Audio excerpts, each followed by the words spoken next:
یہ ہے Abu Dhabi, UAE کا کیپٹل اور دنیا کا سب سے پاورفل اور امیر شہر۔ نارملی جب بھی UAE کا نام آتا ہے تو لوگوں کے مائنڈ میں دبئی کا خیال آتا ہے، وہی اونچی اونچی بلڈنگز، لیوش ہوٹلز اور لگژریس ریزورٹس۔ ابو دھابی کو موسٹلی لوگ اتحاد ایئر لائنز کی وجہ سے جانتے ہیں۔ آپ کی اسکرین پر اس وقت دو لوگوں کی تصویریں ہیں۔ آئی ایم پریٹی شیور کہ زیادہ تر لوگ رائٹ سائڈ والے آدمی کو اچھی طرح جانتے ہیں۔ یہ محمد بن راشد المکتوم ہیں، دبئی کے رولر۔ لیکن آپ کو شاید یہ جان کر بہت حیرت ہوگی کہ یہ لیفٹ سائڈ والا آدمی شیخ راشد سے کئی زیادہ پاورفل اور انفلوئنشل ہے۔ اتنا پاورفل کہ 2019 میں نیو یارک ٹائمز میں پبلش ہونے والی ایک رپورٹ میں انہیں پورے عرب ورلڈ کا سب سے پاورفل پولیٹیکل لیڈر ڈکلیئر کیا گیا، ایون کہ سعودی عرب کے محمد بن سلمان سے بھی کئی زیادہ پاورفل۔ اس پورے پرشین گلف میں جو کچھ بھی ہو رہا ہے، UAE آج جدھر بھی کھڑا ہے، دبئی کی یہ شان و شوکت اور رونق، اس سب میں ایک انسان کا ہاتھ ہے۔ یہ ہیں شیخ محمد بن زید ال نہیان، ابو دھابی کے رولر،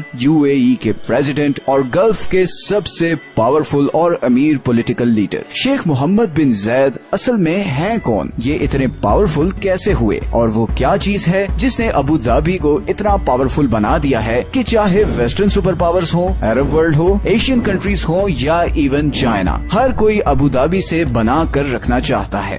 ابو دھابی کی ہسٹری کی بات کریں تو 18ویں صدی سے پہلے یہاں پر کسی بھی ہیومن سویلائزیشن کے کوئی سائنس نہیں ملتے۔ ہاں پر ابو دھابی کے آس پاس کا یہ سارا ریجن بہت امپورٹنٹ تھا اور یہاں پر ہزاروں سال سے چھوٹے چھوٹے قبیلے آباد تھے۔ اس وقت اس سارے ریجن میں سب سے امپورٹنٹ اور بڑا ٹرائب تھا بنی یاس۔ بنی یاس کے اندر 20 چھوٹے چھوٹے اور ٹرائبز تھے جنہیں ڈفرنٹ فیملیز رول کرتی تھی۔ انہی میں سے ایک تھا الفلاسی ٹرائب۔ یہ وہی ٹرائب ہے جس سے النہیان اور المکتوم فیملی بلانگ کرتی ہیں۔ خیر 1761 میں الفلاسی ٹرائب کے کچھ لوگ تازہ پانی کی تلاش میں ادھر آئے اور پھر ادھر پرشین گلف کی کوسٹ لائن پر سیٹل ہو گئے۔ اسی ایریا کو آج ابو دھابی کہتے ہیں۔ اس وقت ان کی ساری اکانومی پرل ڈائیونگ مطلب سمندر سے موتی ڈھونڈ کر لانے اور فشنگ پہ چلتی تھی۔ یہ لوگ سمندر میں غوطے لگاتے اور موتی ڈھونڈ کر لاتے اور پھر یہاں سے یہ موتی ایران اور انڈیا کی مارکیٹس میں بھیجے جاتے۔ ممبئی اس وقت دنیا کی سب سے بڑی پرل مارکیٹ تھی جہاں پر یہ سارے موتی پالش کر کے یورپ اور ٹرکی میں بھیجے جاتے تھے۔ بس اسی سے ان لوگوں کا گزر بسر ہو رہا تھا اور حالات اوور آل اچھے خاصے خراب تھے۔ ریگستان میں کچھ اگتا تو تھا نہیں اور سوائے مچھلی اور کھجور کے اور کچھ کھانے پینے کو بھی نہیں تھا۔ اسی لیے کتنے 100 سالوں تک ابو دھابی کی پاپولیشن بہت ہی کم رہی۔ ایون 20th سینچری کے سٹارٹ میں پورے ابو دھابی کی آبادی صرف 6000 تھی۔ اسی زمانے میں ابو دھابی کو ایک اور دھچکا لگا جب جاپان نے ہائی کوالٹی کے پالشڈ آرٹیفیشل پرلز بنانے شروع کر دیے اور نتیجہ تن ابو دھابی کی پرل انڈسٹری کی ڈیمانڈ بالکل ختم ہو گئی اور پھر رہی سہی کسر 1929 کے گریٹ ڈپریشن نے پوری کر دی۔ حالات بہت خراب ہو چکے تھے، ہر طرف غریبی اور بھوک کے ڈیرے تھے اور یہ حالات صرف ابو دھابی کے ہی نہیں بلکہ دبئی، شارجہ، عجمان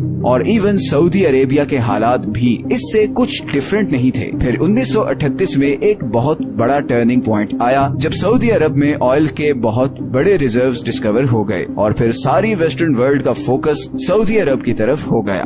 اس وقت ابو دھابی کے رولر شخبت بن سلطان ال نہیان تھے۔ سعودی عرب میں آئل کی ڈسکوری کو دیکھتے ہوئے انہوں نے ویسٹرن کمپنیز کو فل پرمیشن دے دی کہ وہ ابو دھابی میں بھی آئل کے ریزروز کی کھوج لگائیں، مگر اگلے ہی سال ورلڈ وار 2 شروع ہو گئی اور یہ ایکسپلوریشن کا کام رک گیا۔ ورلڈ وار 2 ختم ہونے کے بعد دنیا تیزی سے انڈسٹریلائزیشن کی طرف بڑھنا شروع ہوئی اور اسی لیے تیل کی ڈیمانڈ بھی بہت زیادہ بڑھ گئی۔ اسی لیے ویسٹرن کمپنیز نے ایک بار پھر ابو دھابی میں تیل کی کھوج کا کام تیز کر دیا اور پھر 1958 میں ابو دھابی میں آئل کے ریزروز ڈسکور ہو گئے۔ لیکن اس ڈسکوری کے بعد بھی ابو دھابی کے حالات نہیں بدلے کیونکہ شیخ شخبت تیل سے ملنے والے پیسوں کو لے کر کچھ زیادہ ہی کیئرفل تھے۔ ان کو یہ لگتا تھا کہ یہ آئل ریزروز بڑی لمیٹڈ کوانٹٹی میں ہیں اور ابو دھابی کو بہت سالوں بعد یہ ریزروز ملے ہیں، تو اگر یہ ایکسپلوریشن اسی تیزی کے ساتھ جاری رکھی گئی تو کہیں یہ ریزروز खत्म न हो जाए। उन्हें शायद उस वक्त इस चीज का अंदाजा नहीं था कि अबू धाबी के पास दुनिया के छठे सबसे बड़े ऑयल के रिजर्व्स हैं। शेख शखबुत ने ब्रिटिश कंपनीज को मजीद तेल एक्सप्लोर करने से रोक दिया और इसके नतीजे में अल नहयान फैमिली के बाकी मेंबर्स में बहुत ज्यादा फ्रस्ट्रेशन बढ़ने लगी। एक तरफ Saudi Arab billions of dollars का ऑयल अब एक्सपोर्ट कर रहा था और इधर इतने बड़े रिजर्व्स होने के बावजूद अबू धाबी के हालात सिर्फ इतने ही बदले थे कि कुछ सड़कें और फुटपाथ पक्के बन गए थे। लेकिन फिर 1966 में शेख ज़ैद बिन सुल्तान ने एक मिलिट्री कू के जरिए अपने भाई को रिप्लेस कर दिया और अबू धाबी के रूलर बन गए। और यही था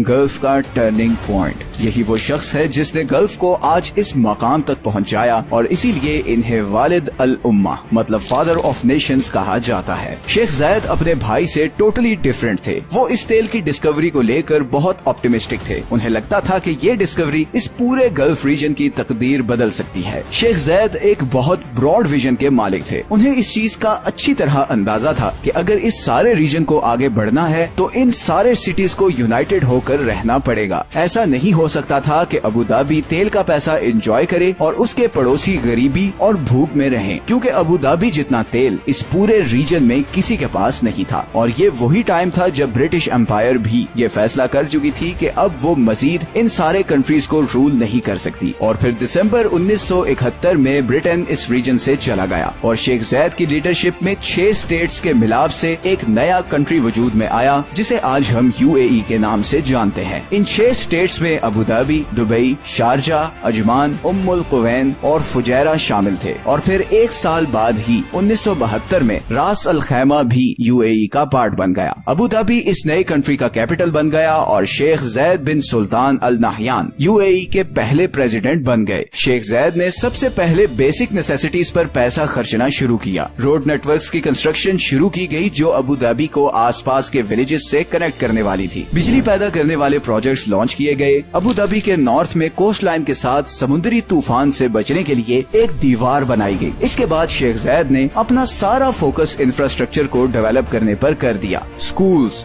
hospitals, government buildings, police, army, जो भी बेसिक डिपार्टमेंट्स होते हैं किसी भी कंट्री को चलाने के लिए, उन सबको state of the art equipment और ट्रेनिंग दी गई। अब क्योंकि दुबई के पास ऑयल के बहुत ज्यादा रिजर्व्स नहीं थे तो शेख ज़ैद ने दुबई के रूलर अल मखतूम बिन राशिद को ये मशवरा दिया कि वो दुबई का इंफ्रास्ट्रक्चर डेवलप करें और 2 चीजों के जरिए दुबई की तकदीर बदलें। एक दुबई का सी पोर्ट और दूसरा टूरिज्म। अबू धाबी ने इंफ्रास्ट्रक्चर को डेवलप करने के लिए दुबई को अच्छी खासी फंडिंग दी और फिर आहिस्ता आहिस्ता दुबई अपने इंफ्रास्ट्रक्चर की वजह से मशहूर होना शुरू हो गया। और यही वो टाइम था जब एक और पर्सनैलिटी भी इस सारी ट्रांसफॉर्मेशन को बहुत ध्यान से देख रही थी। ये थे मोहम्मद बिन ज़ैद अल नहयान, शेख ज़ैद बिन सुल्तान के तीसरे बेटे जो आगे चलकर UAE के प्रेसिडेंट बने। मोहम्मद बिन ज़ैद उस वक्त 10-11 साल के थे मगर वो बहुत ध्यान से अपने फादर और उनकी पॉलिसीज को ऑब्जर्व कर रहे थे। वो देख रहे थे कि कैसे तेल का पैसा आने के बावजूद शेख ज़ैद बहुत केयरफुल प्लानिंग के साथ चल रहे हैं। फॉर एग्जाम्पल ऑयल डिस्कवरी के कुछ ही अरसे बाद उन्होंने एक फाइनेंशियल इन्वेस्टमेंट बोर्ड बनाया जिसका काम ही ये था कि वो ऑयल से आने वाले एक्स्ट्रा पैसे को